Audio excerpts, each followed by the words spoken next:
சினிமாவில் மதுரை வீரனாக நடித்தவர் புரட்சி தலைவர் எம்ஜிஆர். ஆனால் மதுரையிலிருந்து வந்து மதுரை வீரனாகவே வாழ்ந்தவர் கேப்டன் விஜயகாந்த். என்னுடைய அலுவலகம் பாண்டி பஜாருக்கு பின்பக்கம் ராஜமன்னார் தெருவில் இருக்கு. அவருடைய அலுவலகம் ராஜா பாதர் ஸ்ட்ரீட்டில் ரோகிணி ஹோட்டல் இருந்தது. அப்போ நான் அடிக்கடி கேள்விப்படுவேன், அங்கே காலையிலிருந்து இரவு வரைக்கும் யார் போனாலும் எப்போ போனாலும் சாப்பாடு கொடுப்பாங்க அப்படின்ட்டு. சாப்பாடுன்னா வெறும் தயிர் சாதம் சாம்பார் சாதம் மாதிரி கிடையாது, நான்வெஜ் சாப்பாடு, பிரியாணி, அப்படி சாப்பாடு போட்ட ஒரு வள்ளல் எம்ஜிஆருக்கு அப்புறம் கேப்டன் விஜயகாந்த் மட்டும்தான். அவரோட நான் வீரம் விளைஞ்ச மண்ணு அப்படின்னு ஒரு படம் தான் பண்ணினேன். அந்த ஒரு படத்திலேயே அவருடைய எளிமை, அவர் யாருங்கிறத தனிப்பட்ட முறையில் என்னால் புரிஞ்சுக்க முடியும். அவருடைய வாழ்க்கை மேல்தட்டு வாழ்க்கை கிடையாது. அவருக்கு 5 ஸ்டார் ஹோட்டலில் ரூம் கொடுத்துருப்பாங்க.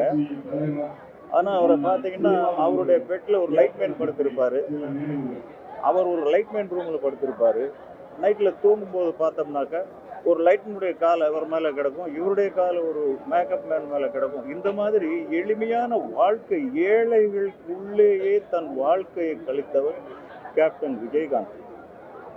அவருடைய இழப்பு அப்படிங்கிறது தமிழ்நாட்டுக்கு மட்டும் கிடையாது, தமிழ் மண்ணுக்கு மட்டும் கிடையாது, என் குடும்பத்துக்கே ஒரு பெரிய இழப்பு. அவர் என் குடும்பத்துக்கு செஞ்ச ஒரு பெரிய உதவி, அது ஒரு பெரிய சாதனைன்னு தான் சொல்லணும். அவர் இல்லைன்னா என் குடும்பம் 2 விதமாக பிரிக்கப்பட்டிருக்கு. ஒன்று சினிமாவில், இன்னைக்கு என் மகன் தனுஷ், என் மகன் செல்வராகவன் 2 பேருமே வெளிநாட்டில் இருக்கிறதுனால இன்னைக்கு அவருக்கு வர முடியல. அந்த மாதிரி சினிமாவிலையும் இன்னொன்று மருத்துவத்துறையிலையும் வந்திருக்காங்க. இந்த மருத்துவத்துறையில் என் மகள் டாக்டர் கார்த்திகா தேவி வர்றதுக்கு முழுக்க காரணம் கேப்டன் விஜயகாந்த். அவர் ரொம்ப பீக்கில் இருக்கும்போதே எங்கள் கூடவே ஒரு நாள் முழுக்க இருந்து ராமச்சந்திரா மெடிக்கல் காலேஜுக்கு வந்து அவர் அந்த சீட்டு வாங்கி கொடுத்துட்டு தான் வீட்டுக்கே போனார். இந்த மாதிரி உதவுற மனப்பான்மை எங்களுக்கு மட்டும் இல்லை, நிறைய பேருக்கு அவர் செஞ்சிருக்காரு. ஒன்றுமே செய்யாமல் 500 ரூபா செஞ்சுட்டு 5000 போஸ்டர் அடித்து ஓட்டுறவங்க இருக்கிற காலத்தில் அவர் செஞ்சது யாருக்குமே தெரியாது. அவருடைய ஆத்மா சாந்தி அடையும்.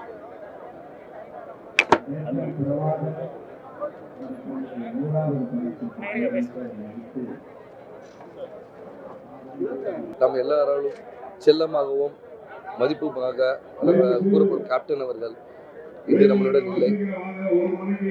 கேப்டன் விஜயகாந்த் அவர்கள் வந்து சினிமாவுக்கு மட்டுமல்ல, மக்களுக்கு மட்டுமல்ல, அரசியலுக்கு வந்து நம்ம நிறைய பண்ணியிருக்காங்க.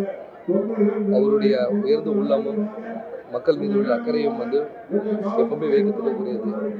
வரவர்களுக்கெல்லாம் வந்து அன்னதானம் மூலமாக பல பேருடைய பசியை வந்து தீர்த்தவர் கேப்டன் அவர்கள். அவர் அல்ல என்று இல்லை என்பது வந்து மிக வருத்தத்தை அளிக்கிறது.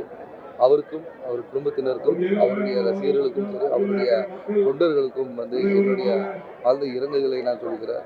விஜயகாந்த் அவர்கள் வந்து சினிமா பற்று மட்டுமில்லை, அரசியல் பற்று மேலேயும் அரசியல் மீதும் ஒரு பெரிய பற்று வைத்திருந்தார்கள். அவர்களுடைய ஆத்மா சாந்தி அடைய எல்லா இறைவனை வேண்டுகிறேன். அவங்களுக்கும் அவங்க குடும்பத்திற்கும் ஆழ்ந்த இரங்கலை சொல்கிறேன். நன்றி.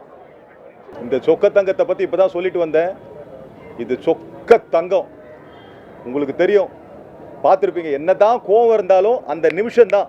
உங்ககிட்ட நிறைய ட்ரிப்பு சண்டை போட்டிருப்பாரு, எல்லாம் பண்ணியிருப்பாரு. ஆனால் உண்மையாக சண்டை போட்டோம் அந்த நிமிஷம்தான். அதாவது உண்மை இல்லை, எதுவாக இருந்தாலும் கக்கிடுவார், மனசில் எதுவுமே வச்சிருக்க மாட்டார்.